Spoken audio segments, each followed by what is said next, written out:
امریکہ میں مسلمانوں کی زندگی کیسی ہے، اس کے مختلف پہلو ہم اکثر اپنے شو میں آپ کو دکھاتے ہیں، لیکن اب یہاں ایک کیبل چینل امریکی مسلمانوں کی زندگی پر مبنی ایک ریالٹی ٹی وی شو پیش کر رہا ہے، مگر اس سیریز کے لیے سپانسر تلاش کرنا کافی مشکل ثابت ہو رہا ہے۔ حال ہی میں ایک قدامت پسند عیسائی تنظیم نے اس شو کو پروپیگنڈا قرار دیا، جس کے بعد امریکہ کے ایک بڑے چین سٹور لوز نے اس شو کے لیے اپنے اشتہارات بند کر دیے۔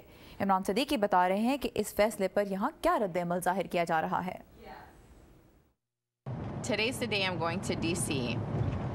یہ سین ہے ریالٹی ٹی وی شو آل امریکن مسلم کا۔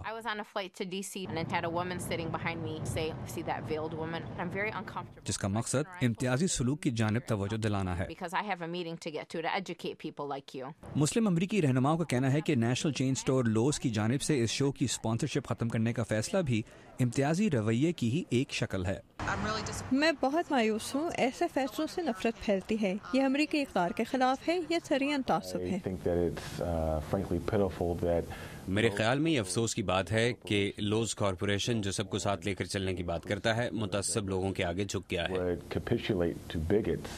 آل امریکن مسلمز کہانی ہے 5 مسلمان خاندانوں کی جو ریاست میشیگن کے شہر ڈیئر بورن میں رہتے ہیں۔ یہ وہ شہر ہے جہاں امریکہ میں عرب مسلمانوں کی سب سے بڑی کمیونٹی آباد ہے۔ یہ شو پیش کرنے والے cable T V channel TLC کا کہنا ہے کہ اس کا مقصد امریکی مسلمانوں کے بارے میں پائے جانے والے غلط تاثرات اور ان خاندانوں کو درپیش مسائل کو سامنے لانا ہے۔ لیکن لوز کا کہنا ہے کہ اس نے اس شو کی اسپانسرشپ اس لیے بند کر دی کہ اس سے بہت متنازع نظریات کو آواز مل رہی ہے۔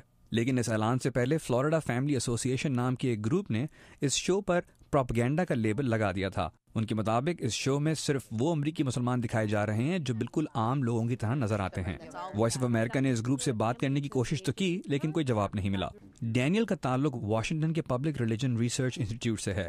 وہ کہتے ہیں کہ اس شو کی اسپانسرشپ پر اٹھنے والا تنازع یہاں مسلمانوں کو امیج کے حوالے سے درپیش مشکلات کی ایک مثال ہے۔ مسلمانوں کے بارے میں امریکیوں کا رویہ بدل تو رہا ہے، لیکن اب بھی بہت سے لوگ یہاں مسلمانوں سے گھبراتے ہیں، اور ہماری اور دوسروں کی ریسرچ سے بھی یہی ثابت ہوا ہے۔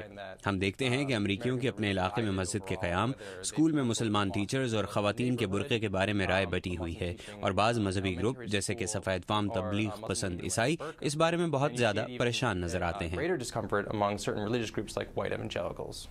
لوز کو اس کے فیصلے پر بہت سے صارفین بائیکاٹ کی دھمکی بھی دے رہے ہیں، مگر یہ واحد کمپنی نہیں ہے جو اس شو سے دور رہنا چاہ رہی ہے۔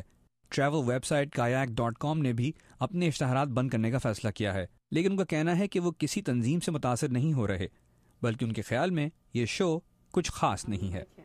ایلیکس ویلاریل اور سارا زمان کے ساتھ عمران صدیقی، اردو VOA۔